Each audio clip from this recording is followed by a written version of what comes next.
guys, my name's Tommy and this is the Gallery Backyard Barbecue. On today's show, I got a little chicken roaster. I'm going to do it Texas style. I'm going to do it on the 40-inch Masterbuilt with a little trick up my sleeve, so definitely stay tuned for that. Oh yeah. Alrighty, look, for those wondering maybe what Texas style on a roaster is, I'm going to show you right now. Right in here's our little roaster. This is a 6.40 on the poundage, on the weight. And have you checked out the Molly gear? This is a limited time run right up to the new year. Okay, got the Gallery Backyard Barbecue logo on the back and got a little Molly fanfare in the front. I got a couple other Molly gears and Christmas stuff down in the in my Teespring store. I got links down below for you to check that out. Grab them while you can. It's greatly appreciated.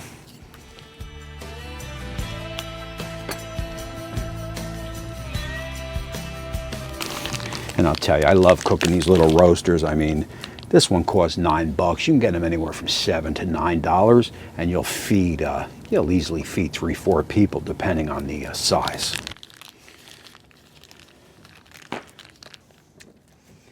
So obviously the first thing you want to do is check the cavities to see if there's any little surprises in there for you like that. There, you want to get rid of them. Keep that juice in the bag. What Texas style means is basically it has nothing to do with the salt and pepper that you're going to put on it, but it has more to do with splitting the bird in two, okay, and cooking it that way. And basically what you want to do here is just kind of spatchcock it, right? We don't know how to do that.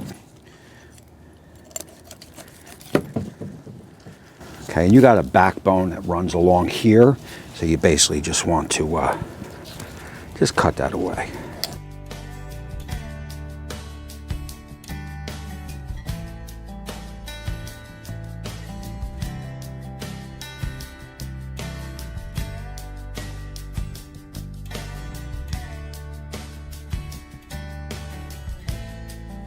As you see, I don't know if you could see Molly's nose, but she knows it's almost chicken time.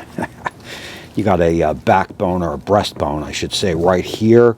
Just want to give that a little slice, and that's going to allow the bird to lay flat. Okay, so you lay flat. You want to stretch the skin out, so you got a line right down here separating the two breasts. Very simple. There you go. Now I do have some fuel warming up in the Weber chimney behind me. And like I said, I got a little brainstorm on this 40-inch. Those who have been following my last 4 cooks, know how to start it. Well, I'm going to try to start it a different way today, so stay tuned for that. So basically here what you want to do is just get your skin nice and straightened out. Anything hanging, just cut it off. You got like this skin in here, you can get rid of that. I mean, any thick skin hanging down is not going to render. It's not going to be the type of skin that you're going to want to eat, so you definitely get rid of it. This right here, that's going to do us no good. Come here, girl. There you go. Again, we got some skin hanging here. Chop that off, big deal.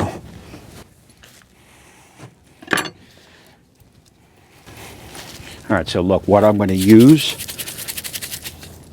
is some competition bird powder. Okay, I'm real excited to be using this today. This is the first time I've been nailing that cow powder to the wall, throwing it on everything, man, from eggs in the morning to, you know, cooks at night. So, but today I'm going to try this bird powder. We'll see how that is.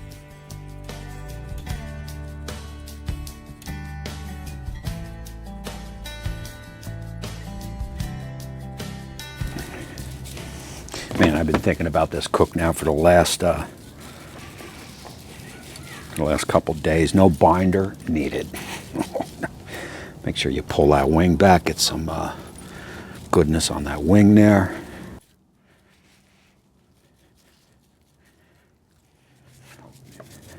All right, look, we're gonna let these bad boys just sit here and let that rub work its way into the meat, and I'm gonna set up my grill. I'm gonna show you how I'm gonna start my fire on this cook.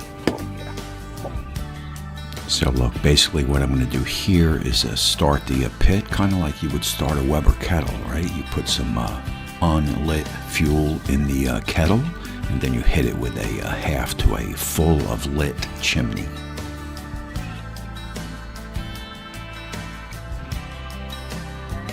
Now look, my thought process here is instant heat, right? The way Masterbuilt wants you to do it, it could take 20-30 minutes for that pit to get up to the 200-300 range. It's just a slow process. I'm thinking this gives you instant heat.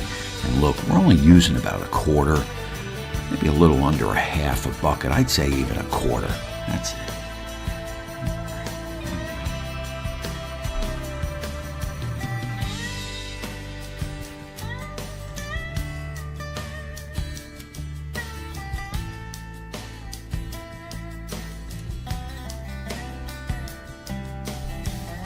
Now I'm definitely digging that water pan built in right there. Masterbuilt definitely forward thought that.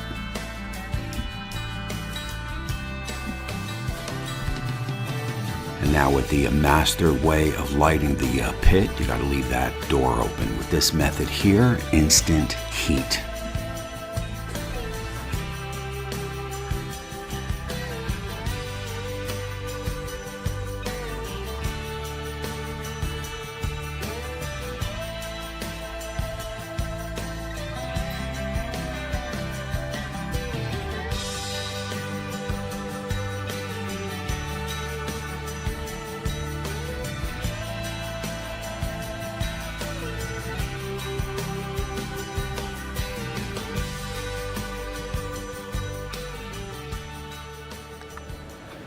All right, look, right off the bat, man, I could tell you I'm digging the way I lit this pit.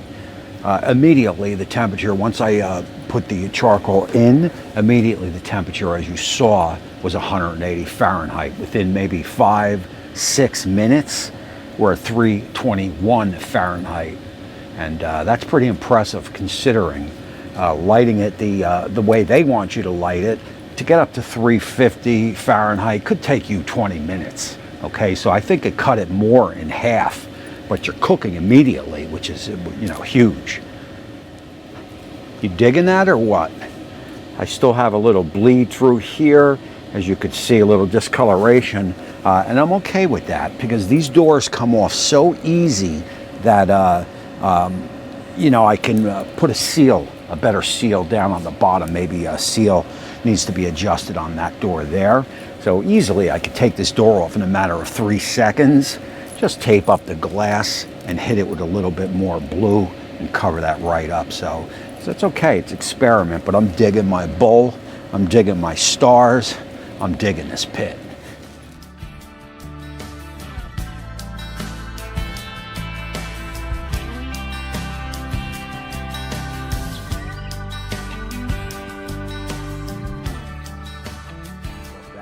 It, and let me give you a quick rundown. I did take a little peek, okay, one peek. I knew she was about done. So we looked at about 2 hours total on this cook here. And the pit hung right at that 325 Fahrenheit range. Never got above that. And reason being is the same with the Masterbuilt, the 1050. If you want to hit 700 Fahrenheit, you have to have a full, or, you know, a nice set of fuel in there, or the Masterbuilt 1050 is just not going to make it to 700 Fahrenheit. There's just not enough fuel. There's just not enough heat coming from the fuel. And that's the same thing from doing it this way, okay? So we went with about a 3/4 chimney lit and also about a half a chimney in the vertical, the 40. And then we poured, like you saw, we poured it on top.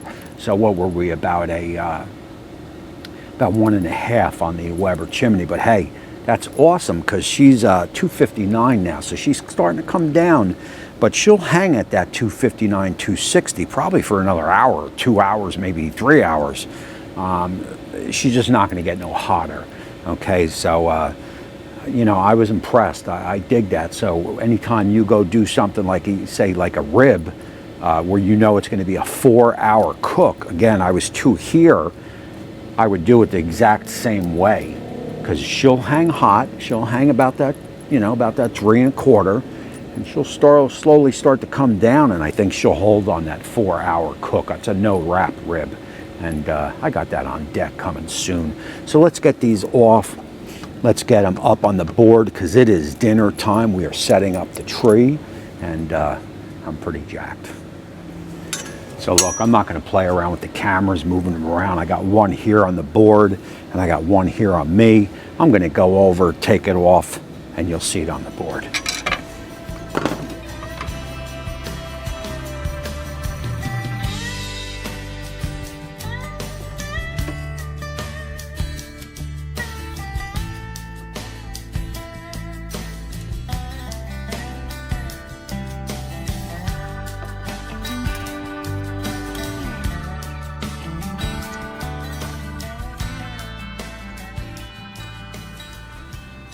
All right, look, real quick, let's let these sit. I'm going to get a snapshot or two, but I want to take you in and give you a look at the fuel to see where we are at the fuel, so you can kind of gauge yourself on what a Weber chimney 1.5, 2 hours later will give you.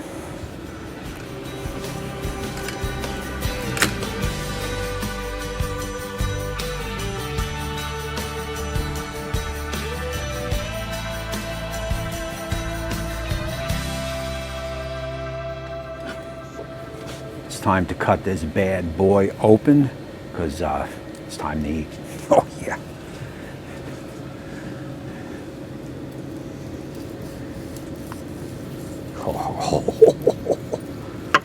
Oh, that juice. Are you kidding me?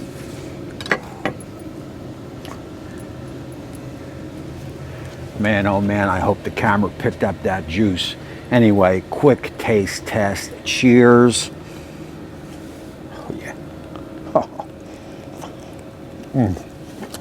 Wow.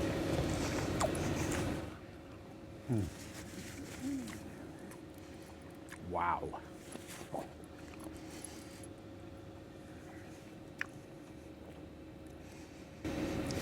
Juicy as juicy can be. I mean, I know I say this stuff on every film, but on every cook. But I hope the camera caught that slice, man. The juice just poured out of there. Uncle Steve's shake, the competition bird powder, awesome. I taste a tint of a little bit of lemon in there. Am I right? I don't know. Uncle Steve will have to answer that question. I love this cook, man. This pit is starting to grow on me. Yeah, it's a little quirky, it's a little different, man, but the technology is so cool. Definitely got smoke flavor on this. Not too much, because the wife doesn't really care too much for it. So I just stuck a little post oak in there, nice and crispy, juicy as can be. A quick reminder, my Christmas show, I'm taping it next Wednesday the 9th. Look for that within a day or two. You definitely want to get involved in that. I'll be giving away, you know, air fryers. I mean, I know I say the same thing over and over. INKBIRD, Wi-Fi, blah, blah, blah. A whole list of free giveaways is down below. Got to be in it to win it, man. You got to watch the show. You got to comment on the show, and I could be sending you an air fryer, right? So look, I'm going to drop a couple chicken videos here. Check those out, and until next time, I'll see you soon.